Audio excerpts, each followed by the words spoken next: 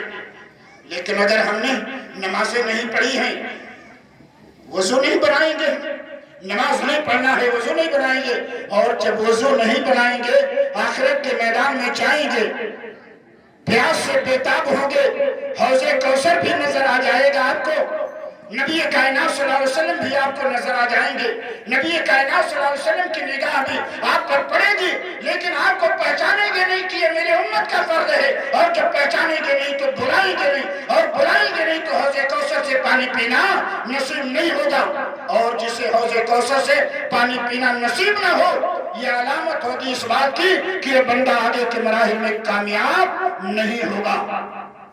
میرے بھائیو، اس لیے آپ چاہتے ہو حوض کوثر کا پانی پینا آپ کو نصیب ہو، نبی کائنات جناب محمد رسول اللہ صلی اللہ علیہ وسلم کے دست مبارک سے آپ کو پیالہ ملے، حوض کوثر کے پانی کا پیالہ آپ کو ملے۔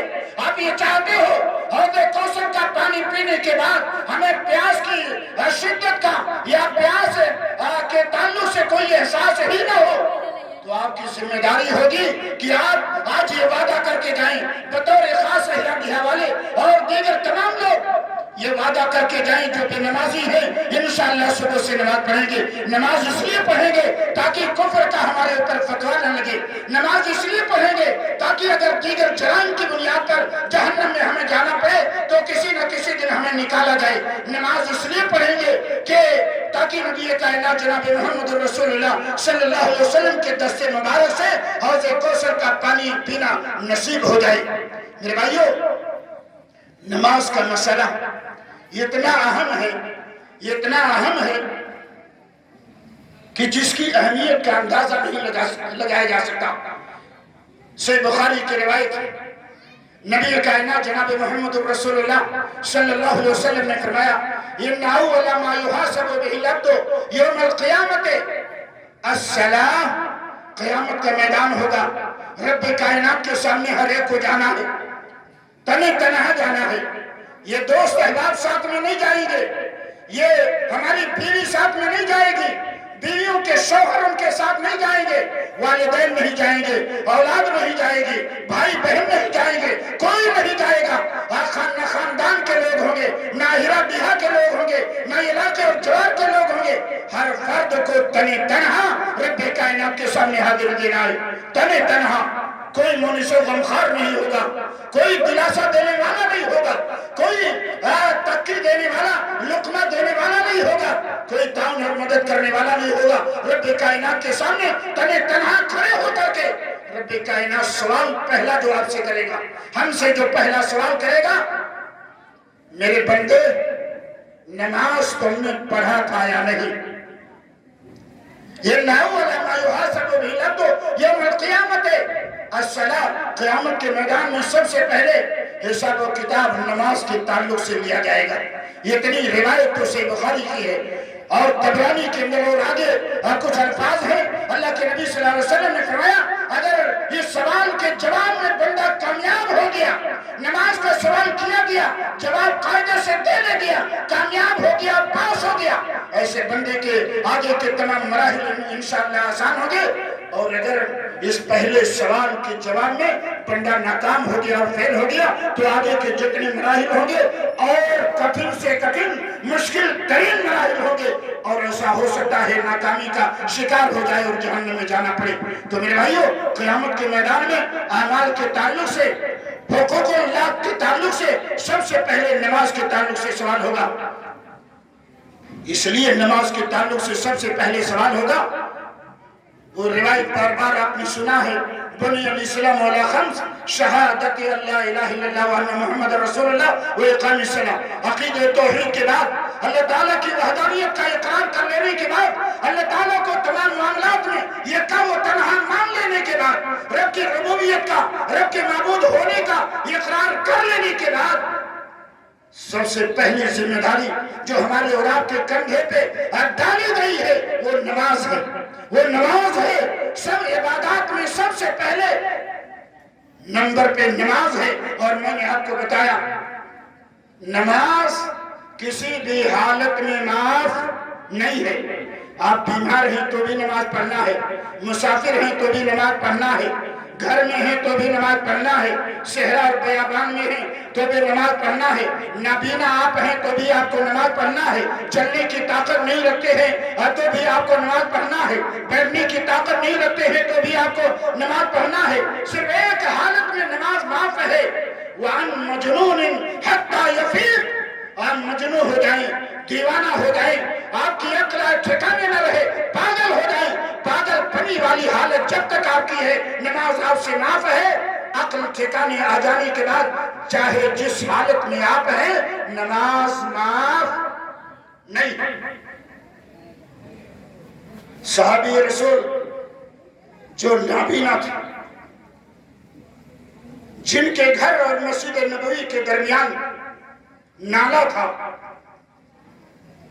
جھاڑیاں تھیں، جنگلی جانور رہا کرتے تھے، صحابی رسول اللہ کے نبی جناب محمد رسول اللہ صلی اللہ علیہ وسلم کے پاس آئے، کہا اللہ کے نبی میں نابینا آدمی ہوں، غور کیجئے میں نابینا آدمی ہوں، میرے گھر اور مسجد کے درمیان نالا ہے، بارش ہوتی ہے نالا بھر جاتا ہے،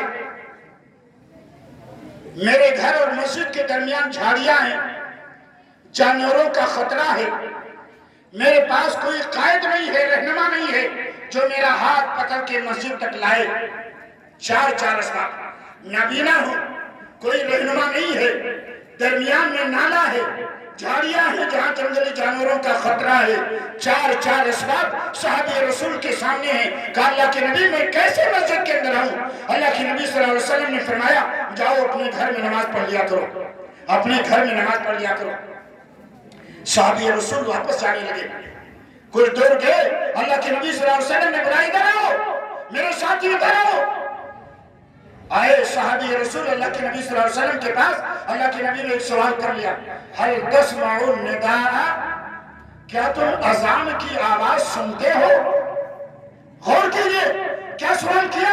چار اسباب صحابی نے بیان کیے، اللہ کے نبی صلی اللہ علیہ وسلم کو چاروں اسباب کا علم ہوا، یہ اجازت دے دی جانے کی کہ گھر پہ آپ نماز پڑھ لیا کرو، لیکن بلانے کے بعد ایک سوال کر لیا هل تسمع النداء، کیا تم اذان کی آواز سنتے ہو؟ صحابی رسول نے کہا اللہ کے نبی اذان کی آواز تو میرے کان تک آتی ہے۔ کہا تب تمہیں گھر میں نماز پڑھنے کی اجازت نہیں، بھلے نابینا ہو، بھلے لانے والا کوئی نہیں ہے، بھلے بیچ میں نالا ہے، بھلے جھاڑیاں ہیں، جنگلی جانوروں کا خطرہ ہے، یہ چار اسباب ہونے کے باوجود اگر تم اذان کی آواز حی علی الصلاۃ اور حی علی الفلاح سنتے ہو، تمہیں گھر میں رہ کر کے نماز پڑھنے کی اجازت۔ ایسا مسئلہ نہیں تھا کہ نماز نہیں پڑھنا تھا، نماز پڑھنا تھا، لیکن مجبوری کی بنیاد پر گھر میں پڑھنے کی اجازت چاہ رہے تھے، اللہ کے نبی صلی اللہ علیہ وسلم نے اجازت نہیں دی۔ آج تو ہم گھر میں بیٹھے ہوئے ہیں، اذان کی آواز آ رہی ہے، چلنے کی طاقت ہے ہمارے پاس، پیر ہمارا کام دے رہا ہے، بارش بھی نہیں ہو رہی ہے، ہماری آنکھ کے اندر بینائی اور روشنی بھی ہے، دن کا اجالا بھی ہے، ساری سہولیات میسر ہیں، اس کے باوجود حی علی الصلاۃ اور حی علی الفلاح کی صدا سننے کے بعد انسنی کر دیتے ہیں، دکاندار انسنی کر دیتا ہے، کھیت کی جوتائی کرنے والا انسنی کر دیتا ہے، کھیت کی کٹائی کرنے والا انسنی کر دیتا ہے، راستے میں چلنے والا انسنی کر دیتا ہے، حی علی الصلاۃ اور حی علی الفلاح کی صدا اس کے کان تک جاتی ہے، ساری اسباب اس کے پاس مسجد تک آنے کے موجود ہیں، لیکن اس کے باوجود مسجد تک نہیں آتا۔ بتاؤ آپ کا اور ایسے افراد کا انجام کیا ہوگا؟ قرآن مجید کی ایک چھوٹی سی سورت جسے ہم بار بار پڑھتے بھی ہیں، سنتے بھی ہیں، ہمارے بوڑھے حضرات اگر نماز پڑھتے ہیں تو اکثر سورت کو پڑھتے ہوں گے، ارائیت الذی یکذب بالدین فذلک الذی یدعو الیتیم، اس میں کیا ہے آخر میں؟ فویل للمصلین، ویل ہے نمازیوں کے لیے، ویل ہے نمازیوں کے لیے۔ ویل جہنم کا ایک حصہ ہے، ایک طبقہ ہے، ویل ہے جہنم نمازیوں کے لیے۔ میں نہیں کہتا نمازیوں کے لیے، رب نے کہا ویل للمصلین، ویل ہے نمازیوں کے لیے۔ کون سے نمازی؟ جو نماز تو پڑھتے ہیں، نماز نہیں چھوڑتے، لیکن جماعت کا اہتمام نہیں کرتے، وقت کا خیال نہیں کرتے، وقت بے وقت پڑھتے ہیں، جماعت سے کبھی پڑھتے ہیں، کبھی بلا جماعت کے تنہا پڑھتے ہیں، سستی اور غفلت کا شکار ہیں۔ نماز پڑھتے ہیں برابر، لیکن جماعت کے ساتھ برابر نہیں پڑھتے، نماز پڑھتے ہیں برابر، لیکن وقت کا خیال نہیں کرتے۔ رب کائنات نے ایسے نمازیوں کے لیے کہا فویل للمصلین، ایسے نمازیوں کے لیے تباہی ہے، ایسے نمازیوں کے لیے ویل ہے۔ آپ بتائیے اگر نمازیوں کے لیے ویل ہے تو کیا بے نمازیوں کے لیے جنت ہے؟ ویل سے بھی اگر بری کوئی اور تباہی ہے، بے نمازیوں کے لیے وہ تباہی ہے۔ اس لیے میرے بھائیوں، میری آخری بات سن کے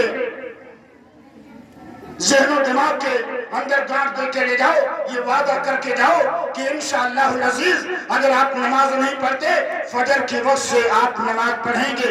اگر آپ نے نماز نہیں پڑھا، کل قیامت کا میدان ہوگا، میں بھی گریبان پکڑ کے آپ پیش کروں گا۔ یہ ذرات، یہ ساری زمین جو سن رہی ہے، یہ بھی قیامت کے میدان میں گواہی دے گی۔ رب تیرے بندے نے تیرے قرآن کے ذریعے، تیرے نبی کی احادیث مبارکہ کے دلائل کے ذریعے نماز کی اہمیت بتایا تھا، نہ نماز پڑھنے کا انجام بھی بتایا تھا، لیکن سن کر انہوں نے انسنی کر دی۔